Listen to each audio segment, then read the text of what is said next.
एक दिन राजा के दरबार में एक व्यक्ति आया जिसके पास 2 गायें थीं।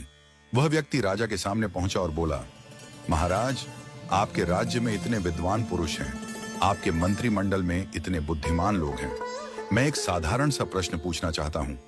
क्या आप मुझे यह बता सकते हैं कि इन 2 गायों में मां कौन है और बेटी कौन? राजा ने दोनों गायों का ध्यानपूर्वक निरीक्षण किया। उसने देखा कि दोनों गायें बिल्कुल एक जैसी थीं।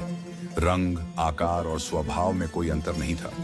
राजा की समझ में नहीं आया कि मां कौन है और बेटी कौन। उसने अपने मंत्रिमंडल को बुलाया और सबसे बुद्धिमान मंत्री से कहा, तुम देखो और बताओ कि मां कौन है और बेटी कौन। मंत्री ने भी बड़ी बारीकी से दोनों गायों का निरीक्षण किया, लेकिन वह भी उत्तर नहीं दे पाया। धीरे धीरे मंत्रिमंडल के सभी सदस्यों ने कोशिश की, लेकिन कोई भी इस साधारण प्रश्न का उत्तर नहीं दे पाया। राजा को बहुत अफसोस हुआ कि उसके मंत्रिमंडल में एक भी व्यक्ति इतना बुद्धिमान नहीं है जो यह बता सके कि मां कौन है और बेटी कौन। जब सबसे बुद्धिमान मंत्री अपने घर पहुंचा तो वह बहुत चिंतित था। उसकी पत्नी ने पूछा, आज आप इतने परेशान क्यों हैं? क्या हुआ?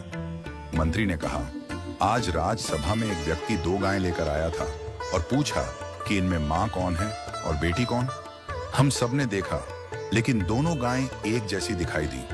कोई भी यह साधारण सा उत्तर नहीं दे पाया। मंत्री की पत्नी मुस्कुराई और बोली, कल मुझे भी राजसभा में ले चलिए, मैं इस प्रश्न का उत्तर देने की कोशिश करूंगी।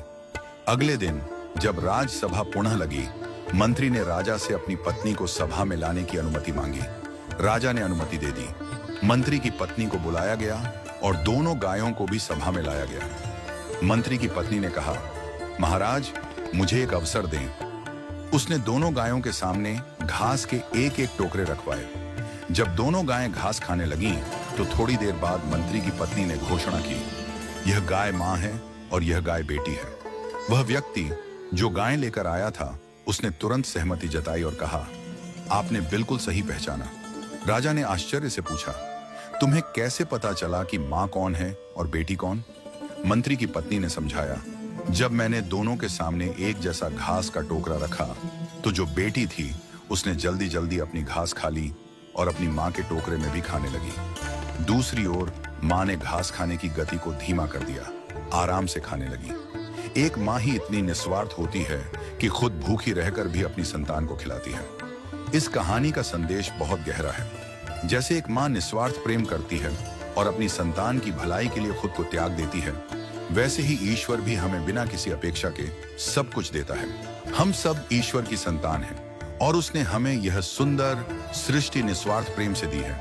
हम अक्सर ईश्वर से केवल अपनी इच्छाओं की पूर्ति की प्रार्थना करते हैं, लेकिन कभी यह नहीं पूछते कि हे प्रभु, आप खुश तो हैं?